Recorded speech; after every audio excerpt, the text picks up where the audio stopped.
So hey homies, welcome back to another video of sword of coming and I hope कि तुम लोग बहुत ही ज्यादा अच्छे और मजे में होगे। वीडियो में आगे बढ़ने से पहले कहना चाहूंगी कि अगर इससे पहले के एपिसोड अभी तक चेकआउट नहीं किया है तो पहले जाओ और जाके उससे देख लो, वरना यहाँ तुम्हें कुछ समझ नहीं आने वाला। और अगर तुमने देख लिया है तो बिना किसी देर के आज के इस वीडियो को शुरू करते हैं। सो होमीज, जैसा कि हमने लास्ट एपिसोड में देखा था जहाँ पर शी और बाओपिंग उसी बुक स्टोर में पहुंच जाते हैं जहाँ पर एक घोसली फिगर इनकी जान बचा लेता है, लेकिन इन्हें पता चलता है कि सभी लोग चेन पिंग और लियांग इनके ऊपर घात लगाए बैठे हुए हैं और जैसे ही ये लोग उस रिवर के पास पहुंचेंगे तो इन्हें मार दिया जाएगा। वहीं दूसरी तरफ हम देखते हैं कि लियांग बोट पे बैठा हुआ था कि तभी यहाँ पर इसका सामना एक बंदे से हो जाता है जो कि उसे चैलेंज करने के लिए आया था। इस दौरान चेन पिंग का सामना जूलू से हो जाता है जहाँ पर वो बताने लगती है कि सेकंड प्रिंस के ऑर्डर के चलते मैं तुम्हें यहाँ पे आज मारने वाली हूँ। और अब आगे हमारे इस पार्ट के स्टार्टिंग में ही हम देखते हैं कि यहाँ पर जूलू सीधा आते साथ ही अपने हेडपिन से उसके हाथ को इंजर्ड कर देती है और फिर उसे बुरा भला कहते हुए कहती है कि तुम तो नाजायज औलाद हो, तुम्हारी माँ का ठिकाना नहीं है और तुम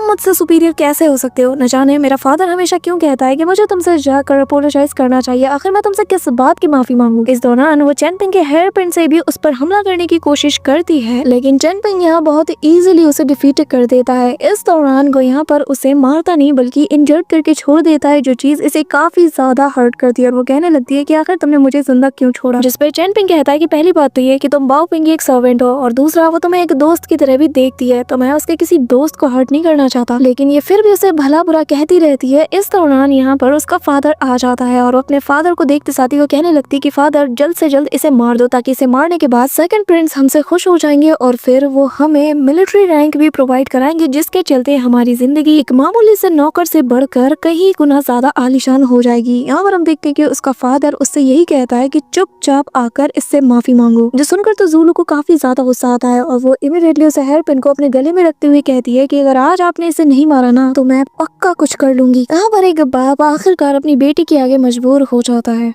ऐसे होते हैं बाप और बाप का प्यार, पराया पराया होता है, खून खून होता है। और अंकल जू ने ये बात बहुत ही अच्छे से साबित कर दी थी, जिसके साथ वो यहाँ पर उसे फाइट करने के लिए प्रिपेयर हो जाता है। वही दूसरी तरफ लियांग की फाइट उसी स्वॉर्ड्समैन से चल रही थी, जहाँ पर वो अपनी पावर की ऑरा से ही उसके वाइन और उसके साकी कप को दोनों को डिस्ट्रॉय कर देता है, जिसके बाद जैसे वो अपनी स्वॉर्ड को निकालता है यहाँ पर काफी जबरदस्त एनर्जी एक्सप्लोजन होता है। पर तभी यहाँ पर लियांग अपनी पावर की मदद से उसे सप्रेस कर देता है। इस दौरान ये बंदा उसकी स्वॉर्ड को चुराने की कोशिश करता है, लेकिन लियांग बहुत इजीली उसे रोकते हुए कहने लगता है कि बच्चे अभी तुम इतने बड़े नहीं हो कि तुम इतने बड़े बड़े काम कर सको, शायद तुम्हें पता नहीं कि आखिर मैं हूँ कौन। इस दौरान उसका सारा फोकस चेन पिंग की तरफ था। वहीं दूसरी तरफ हम चेन पिंग को देखते हैं जहाँ पर उसकी बॉडी से काफी टेरिफाइंग एनर्जी रिलीज हो रही थी और अब वो अपनी स्वॉर्ड को अपने पास बुला लेता है। यहाँ पर उसकी उंगली की इशारे से काफी टेरिफाइंग एनर्जी रिलीज हो रही थी। इसी के साथ हमें एक पास्ट का सीन दिखाया जाता है जहाँ पर हम देखते हैं कि लियांग के सामने जिनचुन खड़ा था। वो कहने लगता है कि लियांग मैं तुम्हारे साथ एडवेंचर पे जाना चाहता हूँ, क्योंकि मैं अब रीडिंग में अपना दिमाग डाइवर्ट नहीं करना चाहता, मैं एडवेंचर करना चाहता हूँ। ये देखो मेरे पास पैसे भी है तो तुम पैसों की फिक्र मत करना। लेकिन लियांग उसे कहता है कि बच्चे तुम अभी काफी ज्यादा छोटे हो और अब वो आगे निकल जाता है कि तभी यहाँ पर वो ओल्ड मैन आकर उससे कहने लगता है कि आखिर तुम कर क्या रहे हो। जिसके बाद वो उसे अपने साथ ले जाने लगता है और कहने लगता है कि आखिर तुम्हारी ये हालत किसने की, जिसपे वो बताने लगता है कि आप जानते हो किसने की होगी। यहाँ पर हम देखते हैं कि वो दोनों एक दूसरे से बातें करते हुए आगे बढ़ जाते हैं और वो यही कहता है कि देख लेना आगे चलकर मैं ना सबको सरपास कर दूंगा और मैं जुनजी को भी सरपास कर दूंगा, बस मुझे थोड़ी स्किल्स को सीखना होगा। जिसपे वो ओल्ड मैन जुनजी की काफी ज्यादा तारीफें करते हैं, जिसके चलते अभी यहाँ पे हम देखते हैं कि जुनजी उसकी कॉपी करना शुरू कर देता है। इस दौरान हम यहाँ लियांग को देखते हैं जो कि इसे देखकर कहता है कि लिटिल किंग आगे चलकर तुम बहुत कुछ करोगे, लेकिन मुझे तो उस दिन का इंतजार है जब तुम्हारा चुना गया लड़का सारी एक्सपेक्टेशंस पे खड़ा उतरेगा। इसी सीन के साथ हमें प्रेजेंट टाइम का सीन दिखाया जाता है जहाँ पे जूलू अपने फादर से कहती है कि अगर आपने इसे नहीं मारा ना तो मैं बता रही हूँ मैं सच में खुद को कुछ कर लूंगी। अब यहाँ पर ये सुनते साथ ही उसका फादर चेन पिंग पे हमला करते हुए कहता है कि मैंने हमेशा तुम्हें एडमायर किया है, लेकिन मैं एक बाप हूँ और एक बाप होने के नाते मैं अपनी बेटी को मरते हुए नहीं देख सकता। इसी के साथ दोनों एक दूसरे पर धावा बोल देते हैं। चेन पिंग तो अंकल सू को काफी अच्छी टक्कर दे रहा था, साथ ही वो भी उसे काफी अच्छी टक्कर दे रहे थे, लेकिन इस दौरान यहाँ पे चेन पिंग अपनी स्वॉर्ड को समन कर लेता है और जिससे इतनी टेरिफाइंग एनर्जी रिलीज होती है कि जो अंकल जू थे उसे काफी दूर वो पटक देता है। यहाँ पर जूलू भी हैरान थी और फिर अंकल जू देखकर कहते हैं कि ये तो स्वॉर्ड की है। अब यहाँ पे चेन पिंग अपनी स्वॉर्ड को तो बुलाने लगता है, जिससे काफी टेरिफाइंग एनर्जी रिलीज होती है। लेकिन यहाँ पर अंकल जूले अपनी बेटी को बचाने के लिए उसके आगे आ जाते हैं और सारी एनर्जी को अपने ऊपर ले लेते हैं। पर तभी लियांग आकर जैसे ही चैनपिंग के कंधे पे हाथ रखता है और कहता है कि बच्चे क्या कर रहे हो, तभी यहाँ पर चैनपिंग बिल्कुल शांत हो जाता है, सारी एनर्जी गायब हो जाती है। और लियांग कहता है कि यार इतना पावरफुल हेवनली ट्रेजर किसके हाथ पड़ गया। कि तभी वो इन लोगों से कहता है कि तुम बाप बेटी की जोड़ी अच्छी है, लेकिन बेहतर होगा कि यहाँ से चली जाओ। ये कहते हैं वो बस अपनी स्वॉर्ड को बाहर निकालता है, रखता है, और तभी हम देखते हैं कि जो मास्टर जू थे वो काफी पीछे धकेले जा चुके थे। अब यहाँ पर लियांग डिमांड करता है कि ली फैमिली के वो सारे तालिस्मान और पर्पल की स्क्रोल्स, ये सब कुछ तुम दोनों मेरे हवाले कर दो। लेकिन हाँ, ये सब देने के बाद भी मैं सिर्फ यहाँ पर एक इंसान को ही जाने दे सकता हूँ। तो जूलू बताओ आखिर तुम किसे चुनना चाहोगी। यहाँ पे जूलू का फादर तो गिड़गिड़ाते हुए कहता है कि प्लीज जो करना है मेरे साथ करो, मेरी बेटी को जाने दो। अब यहाँ पर जो लियांग है वो चैनपिंग की तरफ देखता है। चैनपिंग उससे कहने लगता है कि चाहे जो हो जाए जूलू को तो यहाँ पे हर हाल में मरना होगा। ये कहते साथ ही वो उसकी तरफ अपने फिस्ट अटैक को बढ़ाता है, लेकिन घुमा के एक चांटा उसे लगाता है और फिर कहता है कि तुम दोनों यहाँ से चले जाओ, मैं तुम में से किसी की भी शक्ल नहीं देखना चाहता। अब ये दोनों यहाँ से चले जाते हैं और साथ ही इन्हें वो बुक को और वो जो तलिस्मान पेपर्स थे वो सब मिल जाते हैं। इस दौरान चैनपिंग लियांग से कहता है कि क्या तुम्हारे पास कुछ वाइन है, मुझे पीना है। जिस पे लियांग हंसता है और कहता है कि एक बात याद रखना, जब तुम उदास हो तो कभी भी वाइन को हाथ मत लगाना, क्योंकि फिर तुम एक नशेड़ी बन जाओगी। लेकिन अगर खुशी के वक्त तुम किसी वाइन को पीते हो ना, तो किसे पता तुम शायद एक वाइन इमॉर्टल बन जाओ। ये कहते साथ ही वो उसे बॉटल पकड़ा देता है और यहाँ से चला जाता है। वहीं दूसरी तरफ हम शाओई को देखते हैं, जहाँ पर उसे लेटर मिल चुका था और तभी चैंकिंग पैलेस की सुप्रीम एल्डर उसके पास आकर कहने लगती है कि हम काफी दिनों बाद मिल रहे हैं और शायद तुम तो मुझे पहचानते भी नहीं हो, लेकिन यहाँ के कॉमनर्स की आंखों में मैं एक माउंटेन इमॉर्टल हूँ। जिस बार यहाँ पे हम देखते हैं कि वो भी उन्हें रिस्पेक्ट देता है और कहने लगता है कि मुझे आप पर यकीन है। जिसके बाद वो लेडी कहने लगती है कि अब मैं यहाँ से आपको स्काउट करते हुए चैंगचुन पैलेस तक ले जाऊंगी, जहाँ पर चलकर मेरे साथ आप दाव को कल्टीवेट करोगे। अब यहाँ पे हम देखते हैं शाओई को ये बात थोड़ी अजीब लगती है, तो वो कहने लगता है कि फिलहाल मेरे फादर ने मुझे कहा है कि यहाँ पर कोई आएगा जो कि मुझे एस्कॉर्ट करेगा और वो एक एक्सपर्ट होगा, तो मैं फिलहाल उनका इंतजार कर रहा था। और ये भी कहा कि इस दौरान अगर मुझे कुछ हो जाता है तो मेरी बॉडी को कैरी ना किया जाए, क्योंकि एक मरे हुए इंसान को ट्रैवल करने का कोई हक नहीं, इससे बस वक्त और पैसे की बर्बादी होती है। यहाँ पे ये सुनकर वो कहती है कि वाकई में ये वर्ड्स तो काफी ज्यादा हार्श हैं। कि तभी वो उसके लिए स्टेयर्स बना देती है और कहती है कि इस पर सवार हो जाओ, जिसके बाद मैं आपको यहाँ से गाइड करूंगी। जिस पर शाओई उसे रिस्पेक्ट के साथ कहता है कि यहाँ पर आने के लिए शुक्रिया, मैं आपका तब से वेट कर रहा था, लेकिन मैं यहाँ आपके इन्विटेशन को रिफ्यूज करने के लिए इंतजार कर रहा था। मैं अपनी पैदाइश और नाम इन दोनों को तो कभी नहीं बदल सकता, लेकिन मुझे किस पैथ पे चलना है इस चीज को मैं डिसाइड कर सकता हूँ। ये कहते हुए वो उस लेटर को बीच से फाड़ देता है और उसके टुकड़े टुकड़े करके हवा में उड़ा देता है और कहता है कि मुझे आपके साथ तुम नहीं जाना। जो देखकर वो इमॉर्टल कहती है कि कितने अफसोस की बात है, तुम्हें भी नहीं पता कि आज तुमने कौन सा मौका गवा दिया। ये कहते हुए वहाँ से वो चली जाती है। कि तभी यहाँ पर शी और बाओपिंग चिल्लाती हुई आती है और दोनों कहने लगते हैं कि तुम्हें पता है हमने ना एक बड़ा सा भूत देखा। इस दौरान सीन शिफ्ट होता है, हम लियांग को देखते हैं जहाँ पर वो चैनपिंग से कहता है कि मैंने तुम्हें काफी बार आजमाया है, फिर चाहे वो किदुन माउंटेन हो या फिर वो बैम्बू फॉरेस्ट ही क्यों ना हो, लेकिन जब हम पहली बार मिले उस रिवर के पास, अगर तुम्हारी पर्सनैलिटी मुझे पसंद नहीं आई होती ना तो इससे फर्क नहीं पड़ता, फिर चाहे मास्टर जी हो या कोई और, किसी ने भी तुम्हें क्यों ना चुना होता, लेकिन मैं फिर भी किसी की बात को फॉलो नहीं करता। चैनपिंग उससे सवाल करता है कि क्या तुम हमें छोड़ के जा रहे हो, जिसपे वो कहने लगता है कि शायद हमारा सफर यहीं तक था, लेकिन आगे जो तुम्हारी प्रॉब्लम्स है ये तुम्हारी जिम्मेदारी है ना कि मेरी। चैनपिंग कहता है कि एक बात तो मैं अच्छे से जान चुका हूँ कि क्योंकि मैं मास्टर की को बहुत ही अच्छे से जानता हूँ, इसी की वजह से तुम मेरी इतनी ज्यादा केयर करते हो। जो सुंदर साथ ही यहाँ पर लियांग को काफी ज्यादा बुरा लगता है, वो उसके पास आकर कहने लगता है कि वो मर चुका है। जो सुनकर चैनपिंग इमोशनल हो जाता है और कहने लगता है कि मैंने पहले से ये चीज गेस कर ली थी, लेकिन मैं कभी भी इस पर यकीन नहीं करना चाहता था। जिस पर लियांग उससे कहता है कि तुम बिल्कुल उसी की तरह हो, पूरे के पूरे बेवकूफ, लेकिन तुम्हारे अंदर हिम्मत की बिल्कुल कमी नहीं, बिल्कुल उसी की तरह। मैं तुम्हारे लिए चीजों को मुश्किलें नहीं करना चाहता, लेकिन कल्टीवेशन तुम्हारे जैसे ह्यूमन हार्ट के लिए काफी ज्यादा सख्त है। बात करें ली हुआई और शाओई, इनके पास टैलेंट अलग है। शाओई के पास दाव का टैलेंट है और ये सभी आगे तुम्हें सपोर्ट करते रहेंगे, लेकिन अगर मैं बात करूँ बाओपिंग की तो मुझे इसके लिए काफी ज्यादा बुरा लगता है, क्योंकि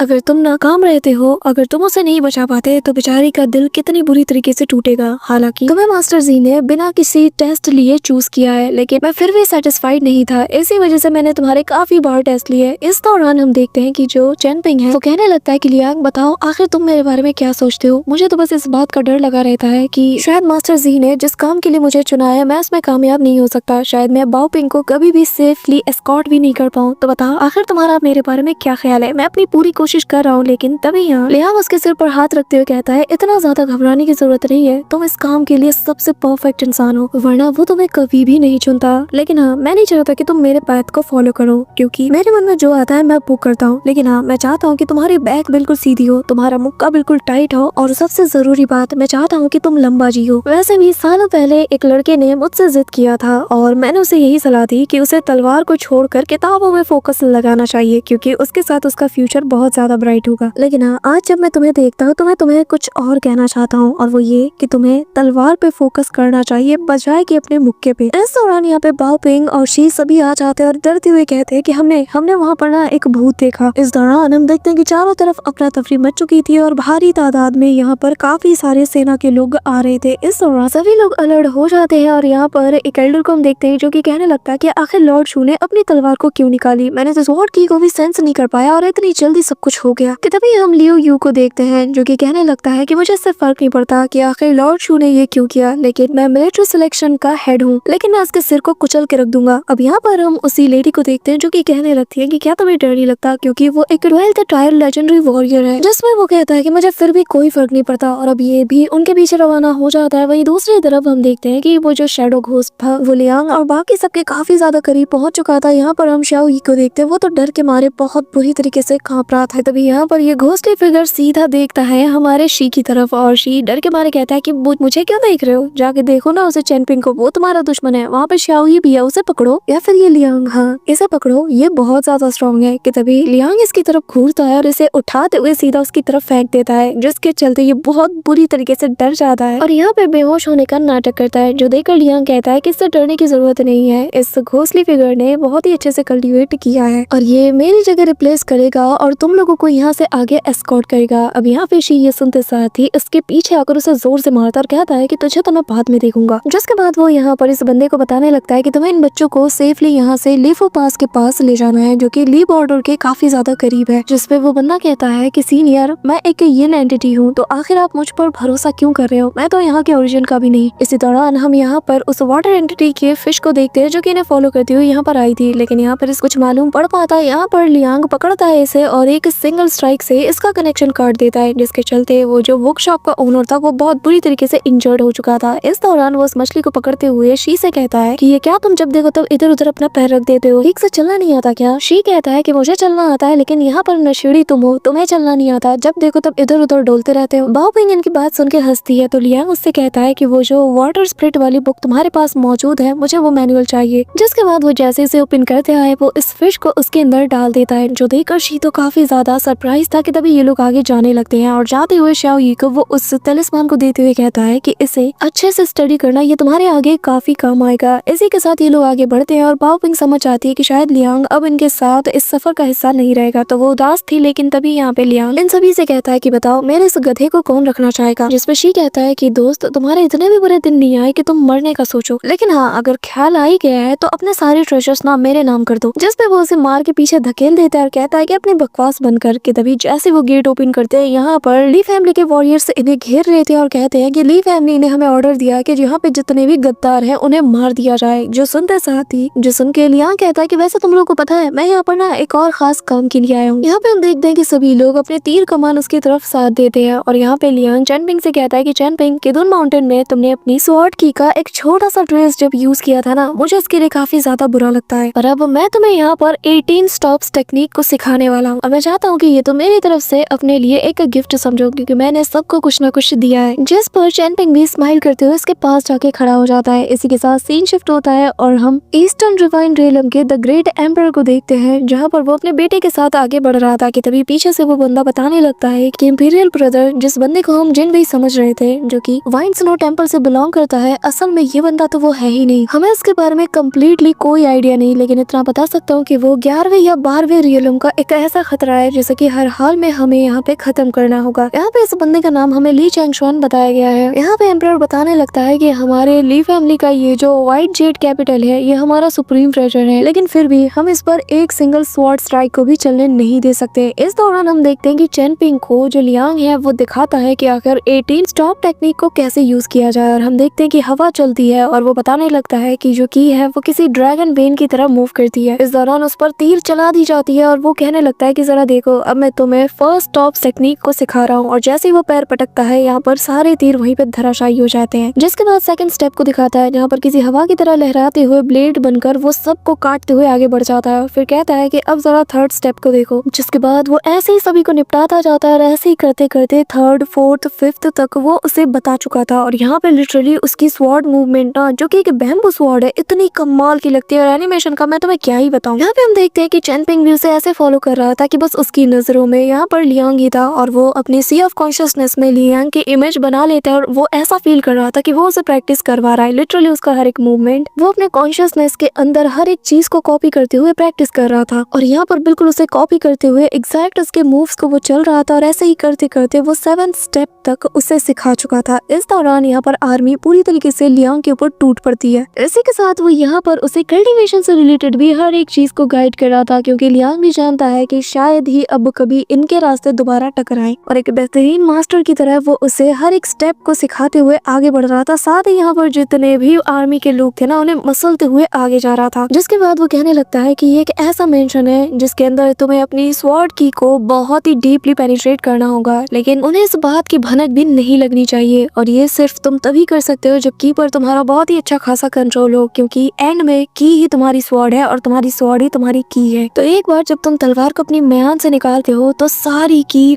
अपनी जड़ों से होते हुए वापस आ जाती है। यहाँ पे हम देखते हैं कि इसी के साथ लियांग ने कमाल का स्लैश अटैक किया था, जिसके चलते उसने यहाँ पर पूरी आर्मी को सिंगल स्लैश अटैक से निपटा दिया था और ये इतना बड़ा अटैक था कि यहाँ सामने बहुत बड़ा एक्सप्लोजन भी होता है। वो बताता है कि यही है मेरा 18 स्टॉप टेक्निक। जिसके बाद वो कहने लगता है कि बताओ क्या तुमने इसे अच्छे से याद कर लिया। यहाँ पे हम देखते हैं कि शी और बाकी सबके मुंह तो खुले के खुले रह जाते हैं और चैन पिंग कहता है कि हाँ मैं इसे काफी हद तक समझ चुका हूँ। जिस पे लियांग कहने लगता है कि ठीक है, एक बार तुम अपने रास्ते से फेमिलियर हो जाओ तो रास्ते के बीच में अपनी की को प्रैक्टिस करना मत भूलना और अपने स्वॉर्ड को उसके अकॉर्डिंग मूव करना ताकि तुम इसे और बेहतरीन तरीके से समझ पाओ, लेकिन हाँ अपनी की को थोड़ा स्लोली मूव कराना, क्योंकि यही 18 स्टॉप टेक्निक की सबसे खास बात है। अब लियांग यहाँ से आगे जाता है तो वो बाकियों से कहता है कि आखिर तुम लोगों को किस मुहूर्त का इंतजार है, आओ और मेरा सामना करो। अब यहाँ पे तभी हम देखते हैं कि रेड ड्रॉप पहना हुआ बंदा हवा में जंप करते हुए अपने स्पिरिचुअल फिगर को एक्टिवेट करता है और यहाँ पर उसके जायंट फॉर्म को देखते साथ ही सभी थोड़े से हैरान थे कि तभी वो बंदा बताता है कि मैं जानता हूँ कि तुम कोई कमजोर शिकार नहीं, लेकिन अगर मैं अपनी पूरी कल्टीवेशन को दांव पे लगा दूं तो शायद मेरे पास चांस है कि मैं तुम्हें हरा पाऊँ। ये कहते साथ ही वो एक फ्रेगमेंट के जरिए से उस पर अटैक करने की कोशिश करता है। लियांग ये देखता है और निकालता है अपनी स्वॉर्ड को और सीधा हवा में जंप करते हुए उसकी स्पिरिचुअल बॉडी के टुकड़े टुकड़े कर देता है। जिसके साथ यहाँ पर दूसरा बंदा आगे आता है जो कि इमीडिएटली आते साथ ही एक फॉर्मेशन को प्रिपेयर करके लियांग के ऊपर हमला कर देता है, लेकिन लियांग उसे निपटाते हुए सीधा पहुंच जाता है उसी इमॉर्टल लेडी के पीछे और कहने लगता है कि अब तुम्हारी बारी। लेकिन ये लेडी तो पूरी तरीके से दंग हो चुकी थी। लेकिन तभी यहाँ पर दूसरा बंदा आ जाता है जिसे फील करते साथ ही वो कहता है कि वैसे तुम्हारी आंखें काफी तेज है, अब लगता है कि तुमने यहाँ की जो सबसे फेमस वाइन है उसे यूं ही नहीं पिया होगा। अब ये बंदा और कोई नहीं बल्कि लियू यू है, जो कि यहाँ पर अपने पाइथन को समन करते साथ ही कहता है कि तुम मुझे नहीं जानते क्योंकि मैं मिलिट्री सिलेक्शन का हेड हूँ और अब आज मैं तुम्हें यहाँ पर हमेशा हमेशा के लिए मिटा के रख दूंगा ताकि हमारे फ्यूचर में कोई भी अनजान खतरा ना बचे। जिसके बाद वो यहाँ पर सीधा लियांग की तरफ बढ़ता है, लेकिन लियांग भी हवा में जंप करते हुए घुमा के एक पंच सीधा उसके फिस्ट के ऊपर लैंड करता है। दोनों के अटैक आपस में कोलाइड करते हैं, लेकिन एज ऑलवेज लियांग भारी पड़ता है और भाई इसे इतनी बुरी तरीके से मारता है ना कि लिटरली इसको मार मार के अधमरा कर देता है और ऐसा लास्ट पंच मारता है कि जिसके चलते यहाँ पर इसकी बॉडी की बहुत बुरी हालत हो चुकी थी। दूसरी तरफ हम शू को देखते हैं जहाँ पर शू कहने लगता है कि यार तुम कितने बड़े वाले बेवकूफ हो, जिस बंदे को तुम इतना ज्यादा एडमायर करते हो तुमने उससे वो सवाल तो किया ही नहीं जिसे कि तुम कब से करना चाहते हो। अब यहाँ पर हम जेड पैलेस के अंदर सोंगमूंग को देखते हैं जहाँ पर की एक बहुत बड़ी सी स्वॉर्ड मौजूद थी, साथ ही यहाँ पर बाकी के जो स्वॉर्ड्स थी वो भी मौजूद थी और अब वो किसी स्पेल का यूज करते हुए एक स्वॉर्ड को इनमें और ऐड कर देता है, उसमें वो अपनी पावर्स को भी ऐड करता है, जिसके चलते यहाँ पर इस स्वॉर्ड की ताकत और ज्यादा बढ़ जाती है और यहाँ पे इसका फादर कहता है कि हाँ बस एक और स्वॉर्ड स्ट्राइक की हमें जरूरत है। इस दौरान हम देखते हैं कि ये लोग आसमान की तरफ देखने लगते हैं बैल्कनी से और यहाँ पे जेड पैलेस के अंदर मौजूद एक लेडी के कपड़े के नीचे से हम एक जहरीले इंसेक्ट को देखते हैं। अब यहाँ पे एम्परर अपने बेटे से कहता है कि क्या तुम जानते हो कि क्यों मैं इस बैटल को लड़ना चाहता हूँ, जिस पे वो बताता है कि शायद माँ चाहती है कि आप चैंग पिंग को मार दो। कि हमने एक एक करके काफी सारे नेटल पर्क लाइन का यूज किया, न जाने पानी की तरह कितना पैसा बहाया जो कि हम लीजाओ से सदियों से कलेक्ट करते आए हैं और तब जाकर हम इस व्हाइट जेड पैलेस को बना पाए जो कि हमारी फैमिली का एक अल्टीमेट ट्रेजर है। इसी के वजह से इस बैटल को लड़ा जाना बहुत जरूरी है क्योंकि इसके बाद से पूरी दुनिया को पता लग जाएगा कि द ग्रेट ली की क्या ताकत ताकत है और जितने माउंटेन इमोर्टल्स हैं उन्हें भी मेरी बात माननी होगी, कोई भी मुझे अपोज नहीं कर सकता। कि तभी यहाँ पे लियांग ये बात सुनते साथ ही हंसता है और कहता है कि लगता है कि यहाँ पर जो ग्रेट ली एम्परर है वो भी काफी ज्यादा इंटरेस्टेड है। और तभी वो जिसके बाद वो बाओपिंग को अपनी वही स्वॉर्ड नर्चरिंग बॉटल को देते हुए कहता है कि ये एक टॉप क्वालिटी का स्वॉर्ड नर्चरिंग बॉटल है, लेकिन हाँ, क्या बदले में मैं तुमसे तुम्हारी वो स्वॉर्ड ले सकता हूँ? जिस पर बाओपिंग उसे देते हुए कहती है कि तुम मेरे बहुत अच्छे दोस्त हो, तुम्हें ये लौटाने की जरूरत नहीं है। जो सुनकर लियांग कहता है कि यार तुम कितनी ज्यादा क्यूट हो। इस दौरान यहाँ पे शी कहता है कि लियांग अगली बार तुम कभी फाइट करोगे ना तो मैं तुम्हें चीयर करूंगा। जो सुनकर लियांग हंसता है और कहने लगता है कि चलो अब मैं तुम्हें मेरा एक और कमाल दिखाता हूँ। और अब वो यहाँ अपने दोस्त से कहता है कि इन सभी को प्रोटेक्ट करो। ये कहते साथ ही वो हवा में फ्लोट करता है और हम देखते हैं कि यहाँ पर उसने सभी को निपटा दिया था और यहाँ इतनी टेरिफाइंग एनर्जी वो अपने पास से निकालता है और निकालता है उसी स्वॉर्ड को। और तभी यहाँ पर जैसे सब कुछ थम सा जाता है, बारिश की एक एक बूंद को हम देख सकते हैं और अगली पल लियांग अपनी फुल पावर के साथ एक बहुत ही जबरदस्त स्लैश अटैक सीधा उसी पैलेस की तरफ थ्रो करता है और यहाँ एक बहुत बड़ा एक्सप्लोजन होता है। और अगले ही पल यहाँ पर हम लियांग को देखते हैं जो कि कहने लगता है कि यार सबसे ज्यादा पावरफुल होने के भी काफी सारे नुकसान है, मैं कितना ज्यादा एग्जॉस्ट हो चुका हूँ। बहुत अच्छा है कि मेरी कल्टीवेशन इतनी ज्यादा हाई है कि मैं बहुत जल्दी रिकवर कर जाता हूँ। अभी यहाँ पे हम देखते हैं कि शी चिल्लाते हुए कहता है कि लियांग मेरे मदर फादर पेरेंट्स मुझे सब छोड़ चुके हैं, प्लीज अब तो मुझे छोड़ के मत जाओ, मैं वादा करता हूँ कि मैं दोबारा कभी भी तुम पे नहीं चिल्लाऊंगा। जो सुनकर लियांग को काफी ज्यादा अच्छा लगता है और वो कहता है कि इनके साथ मेरा एक अलग ही बॉन्ड बन चुका है और लगा नहीं था कि ये ट्रिप एट द एंड मुझे इतनी ज्यादा खुशी देगी। जिसके बाद वो सभी से कहता है कि तुम चारों एक बात याद रखना कि जो ताकतवर लोग होते हैं वो हेवन एंड अर्थ से फाइट करते रहते हैं, वो लोग बुरे लोगों का खात्मा करते हैं और आने वाले चुनौतियों का सामना करते हैं, ना कि कमजोरों के साथ एक जगह चिपक के बैठे रहते हैं। वो स्ट्रॉन्ग लोगों का सामना करके और ज्यादा स्ट्रॉन्ग बनते हैं, बिल्कुल मेरी तरह, यानी कि लियांग की तरह। एक बार मैं इस ग्रेट ली की बैंड बजा दूं ना, फिर मैं कहीं और जाऊंगा, किसी और की बैंड बजाऊंगा। यहाँ पर बाओपिंग रोते हुए से गुड बाय कहती है। शाओ ये कहता है कि मैं वादा करता हूँ कि मैं बहुत ही हार्डली प्रैक्टिस करूंगा। कि तभी चेन पिंग से लियांग कहता है कि तुम तो यार बहादुर हो, आखिर तुमने अपना चेहरा क्यों लटकाया, मुझे हंसते हुए अलविदा कहो। जिस पे चेन पिंग स्माइल करता है और लियांग अपने बाल सेट करके अपनी स्वॉर्ड को पकड़ता है और सभी से कहता है कि अब मैं चला। ये कहते साथ ही वो तेजी से उसी जेड पैलेस की तरफ निकल जाता है। चेन पिंग ये देख के कहता है कि अच्छा तो ये है लियांग की ताकत। इस दौरान सभी लोग उसे अलविदा कहते हैं और जब चेन पिंग उसे अलविदा कहता है तो उसके अंदर उसे वही मास्टर जी का बचपन दिखता है और वो अपने मन में कहता है कि तुमने बिल्कुल सही कहा था, ये बच्चे और चेन पिंग ये वाकई में एक होप है इस ह्यूमन वर्ल्ड का और ऐसे लोगों के लिए मैं अपनी जान को खतरे में भी डाल सकता हूँ। शी यहाँ पे रोते हुए कहता है कि लियांग चिंता मत करो, तुमने जो कुछ भी कहा है मैं सब कुछ याद रखूंगा और मैं किसी को भी कुछ भी भूलने नहीं दूंगा। अब यहाँ पर उसकी बात सुनकर वो हंसता है और कहने लगता है कि याद रखना तुम लोगों को और ज्यादा स्ट्रॉन्ग बनना है, बिल्कुल मेरी तरह। इस दौरान लियांग काफी तेजी से फ्लाई करते हुए आगे की तरफ बढ़ रहा था, सभी लोग उसे देखे जा रहे थे और वो एक एक करके बड़े बड़े जायंट फिगर्स को क्रॉस करते हुए सीधा व्हाइट जेड टावर की तरफ बढ़ रहा था और कहने लगता है कि इस व्हाइट जेड पैलेस के अलावा 13 रियलम के अंडर में जितने भी लोग हैं वो मेरे टक्कर के नहीं। इसी के साथ होमीज हमारा आज का ये एपिसोड तो यहीं पे एंड होता है, लेकिन नेक्स्ट वीडियो में काफी ज्यादा मजा आने वाला है क्योंकि चेन पिंग का एक नया एडवेंचर शुरू हो जाएगा। वहीं दूसरी तरफ जो लियांग है उसका ग्रेट ली से काफी एपिक बैटल होने वाला है। So that's it for today guys. I hope कि तुम सबको आज की वीडियो काफी ज्यादा पसंद आई होगी। अगर हाँ तो वीडियो को लाइक करना, चैनल पे नए हो तो सब्सक्राइब करना। तो मिलते हैं नेक्स्ट वीडियो में, तब तक के लिए बाय।